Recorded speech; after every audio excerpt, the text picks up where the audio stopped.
বাইসেপসকে যদি বড় করতে চাও তাহলে একটা কথা স্পষ্ট করে শুনো, আজকে থেকে 4টা থেকে 5টা এক্সারসাইজ করা বন্ধ করো। বাইসেপস অনেক ছোট মাসেল, এর জন্য বেশি এক্সারসাইজ করলে মাসেল ফাটিক হয়ে যাবে বেশি করে, যার কারণে মাসেল রিকভার করবে না, আর মাসেল রিকভার না করলে কোনোদিনও মাসেল গ্রো করবে না। তাই আজকে থেকে 4টা থেকে 5টা এক্সারসাইজ করা বন্ধ করো, এর পরিবর্তে তুমি আজকে থেকে দুটো এক্সারসাইজ করো। ফার্স্ট এক্সারসাইজ করবে upper cable, single hand biceps curl এই পজিশনে। এই এক্সারসাইজটা করে তুমি তোমার বাইসেপসের ম্যাক্সিমাম স্ট্রেচ বুঝতে পারবে, আর অ্যাক্টিভেশন লেভেল আলাদা লেভেলের আসবে।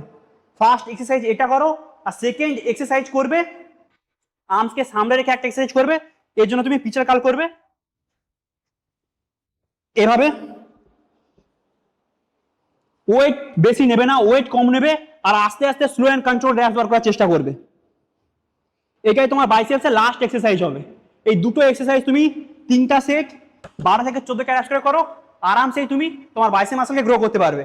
এবং এইভাবে বাংলাতে ফিটনেসের ভিডিও পাওয়ার জন্য এখনই ফলো করো।